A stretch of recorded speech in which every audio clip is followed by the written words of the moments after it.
ഈ big boss എന്ന ഷോയുടെ ഏറ്റവും വലിയൊരു പ്രത്യേകത എന്താണെന്ന് വെച്ച് കഴിഞ്ഞാൽ അത് ഇമോഷൻസിന്റെ ഒരു കലവറയാണ്. അവിടെ വഴക്ക്, ദേഷ്യം, കലിപ്പ്, പൊട്ടിത്തെറി ഇതൊക്കെ ഒരു സൈഡിൽ കാണും. പക്ഷെ വേറൊരു സൈഡില് മനുഷ്യന്റെ വൾണറബിൾ സൈഡിനെയും അത് ഈ ഷോ എക്സ്പ്ലോർ ചെയ്യുന്നുണ്ടെന്നുള്ളതാണ്.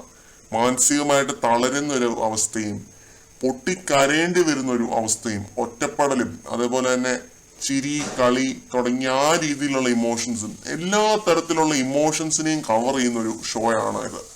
നമ്മളിപ്പോ ഒരു സിനിമ കാണുന്ന സമയത്ത് ജോൺറെ നിശ്ചയിക്കുന്ന പോലെ ബിഗ് ബോസിൽ ഒരു ജോൺറെ നിശ്ചയിക്കാൻ പറ്റില്ല. ഒരു സീസണിൽ പല ജോൺറെ ടച്ച് ചെയ്ത് പല ജോൺറെ ഷിഫ്റ്റ് ചെയ്ത് പോയി എന്നൊക്കെ വരും.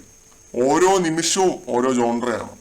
അപ്പോ കുറച്ചു മുമ്പ് ലൈവില് കണ്ടൊരു കാര്യമാണ്, അക്ബറും ഷാനവാസും ഒരുമിച്ചിരുന്ന് വിഷമം പങ്കുവച്ചിരുന്ന് കരയുന്നു.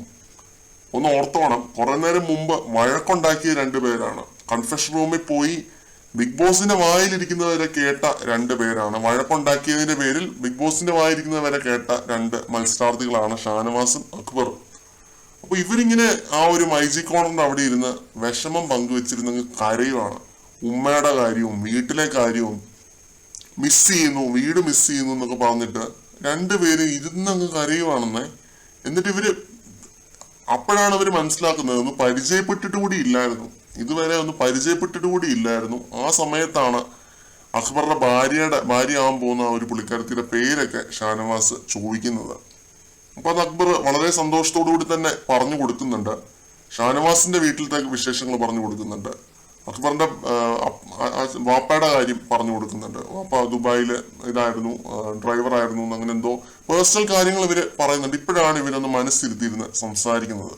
എനിക്ക് അപ്പോഴേ തോന്നിയിരുന്നു കേട്ടോ, എനിക്കിത് ഇവരുടെ ഒരു ഫൈറ്റ് എപ്പോ കാണുമ്പോഴും എനിക്ക് തോന്നുന്ന ഒരു കാര്യം, ഇവർ രണ്ടുപേരും അത്ര അങ്ങ് ഭയങ്കര വലിയ എതിരാളികളോ ശത്രുക്കളോ ഒന്നുമല്ല. ആശയപരമായിട്ട് ആ ലെവലിൽ രണ്ട് തലങ്ങളിൽ നിൽക്കുന്ന രണ്ടുപേരൊന്നും അല്ല. അനുമോളെയും ജിസയിലെയും പോലെ അങ്ങനെ നിൽക്കുന്ന രണ്ടുപേരൊന്നും അല്ല.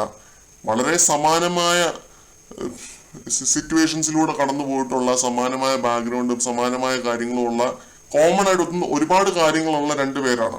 അപ്പൊ ഇവരൊന്നും മനസ്സിരുത്തി ഒന്ന് സംസാരിച്ചാൽ ഇവർ തമ്മിലുള്ള തെറ്റിദ്ധാരണകൾ മാറും എന്നെനിക്ക് അറിയാമായിരുന്നു. അപ്പോ അങ്ങനെ എല്ലാം തെറ്റിദ്ധാരണകളും മാറിക്കഴിഞ്ഞു കഴിഞ്ഞാൽ ഇതിനകത്തൊരു ഗെയിം ഇല്ല. അങ്ങനെയൊന്നും എല്ലാം മാറരുതെന്നാണ് ഞാൻ പറയുന്നത്. പക്ഷെ കുറെയൊക്കെ ഇവരുടെ ആ ഒരു വൾണറബിൾ സൈഡ് ഒരുമിച്ചിരുന്ന് ഇവര് അങ്ങോട്ടും ഇങ്ങോട്ടും പരസ്പരം കാണിക്കാൻ തയ്യാറായി എന്നുള്ളതാണ് എനിക്ക് ഇതിനകത്ത് ഏറ്റവും ഇഷ്ടപ്പെട്ടത്.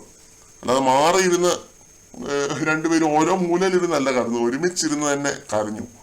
അതാണ് എനിക്ക് ഇതിനകത്ത് ഇഷ്ടപ്പെട്ടത്.